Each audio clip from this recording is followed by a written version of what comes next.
Hi, my name's Jeff Boone, and this is the Willis Horn Coupe. This was actually my grandfather's car, and he bought it in LA in 1941. He was a car dealer here in Marysville, California, and always went to LA to get his cars. Unfortunately, back in the early 40s, late 30s, you couldn't get a car in Northern California. In any event, my grandfather was on his way home one time, coming back from the LA auto auction, and saw this beauty sitting on the side of the road, freshly pulled out of a garage. My grandfather stopped and talked to the guy that built the car. Unfortunately, I don't remember his name. My grandfather gave me the story several times, and I was 11 years old when he gave it to me in 1974. And I have a hard time trying to remember what exactly he said. In any event, he was able to make a deal with the gentleman that owned it and brought it home and used it for his parade car for the local area here in Marysville. In fact, this car led the Buckeye Parade, California's oldest parade, and was always the lead car.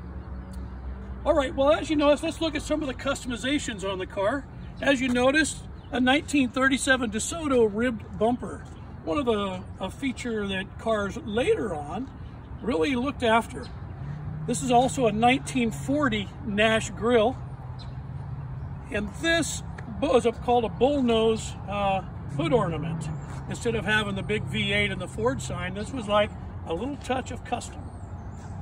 As we come around, you'll notice the Firestone wide whites and the Hollywood flipper hubcaps, another big feature back in the late 30s, early 40s. As we come around, you'll also notice the Appleton 112s, the coveted spotlight for the custom connoisseur.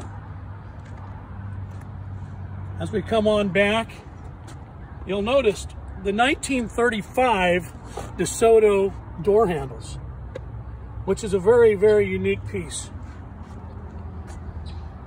Coming back, we'll notice the 1940 bubble fender skirts, and behind those bubble fender skirts is a Columbia 2-speed rear end, so he could get at those top speeds.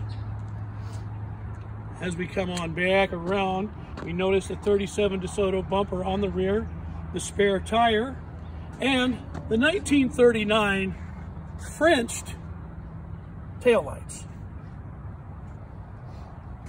We take a quick look inside the trunk. We'll notice it's also wrapped in leather.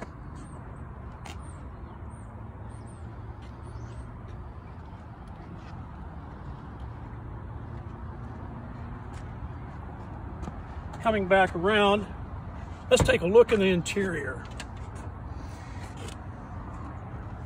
The chrome dash, the 1939 Ford Deluxe steering wheel, the 1939 Ford transmission, the accessory package with the radio and the clock in the glove box.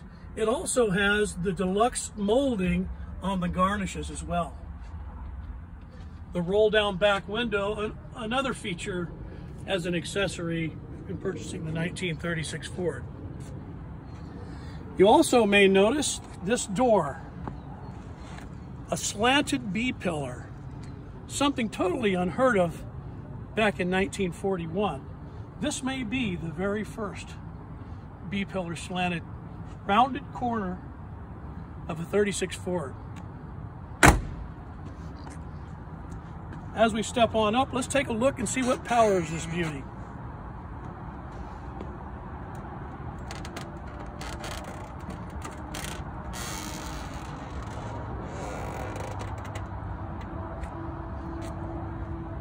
Folks, that's a 1936 36 LB motor.